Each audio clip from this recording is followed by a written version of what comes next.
உலகப் பயணிகளின் புத்தகம். நுட்பமான பொருளின் இராச்சியம். காண்டோ 2 நுட்பமான பொருளின் இராச்சியம் பக்கம் 103.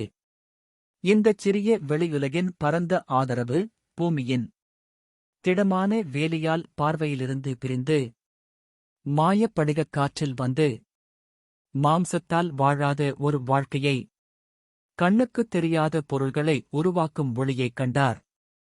அதிசயத்தின் படிநிலையில் ஒரு சிறந்த பட்டம். நுட்பமான மேக்கரின் ஃபேரி கிராஃப்ட். தெளிவான சாயல்களின் வானத்திற்கு எதிராக கோடிட்டுக் காட்டப்பட்டுள்ளது.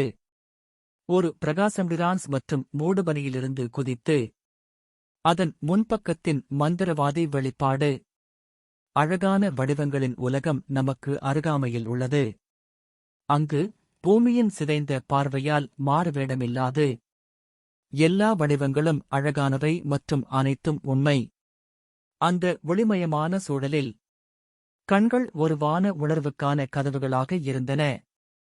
கேட்பது இசை மற்றும் தொடுதல் ஒரு வசீகரம். மேலும் இதயம் சக்தியின் ஆழமான சுவாசத்தை ஈர்த்தது. பூமி இயற்கையின் ஒளிரும் தோற்றம் அங்கு வாழ்கிறது. அவள் தனது படைப்புகளை வடிவமைக்கும் சரியான திட்டங்கள். அவளது துன்புறுத்தும் சக்தியின் தொலைதூர விளைவுகள். நிறுவப்பட்ட விதியின் கட்டமைப்பில் ஓய்வெடுக்கின்றன. இப்போது வீண் முயற்சி அல்லது வீணாக வெற்றி. ஏற்கனவே மேப் மற்றும் அங்கு திட்டமிடப்பட்டது. மற்றும் அவரது எதிர்கால இறையாண்மைகள் உருவம்.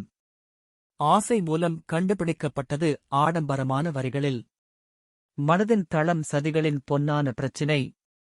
நம் வாழ்வில் கண்டுபிடிக்கப்படாத அல்லது இன்னும் பிடிக்கப்படாத செல்வங்கள். மரண சிந்தனையை அடைவதால் கரைப்படாத அந்த தெளிவற்ற சூழலில் இருங்கள். எங்கள் தெளிவற்ற தொடக்கங்கள் அங்கு முறியடிக்கப்படுகின்றன.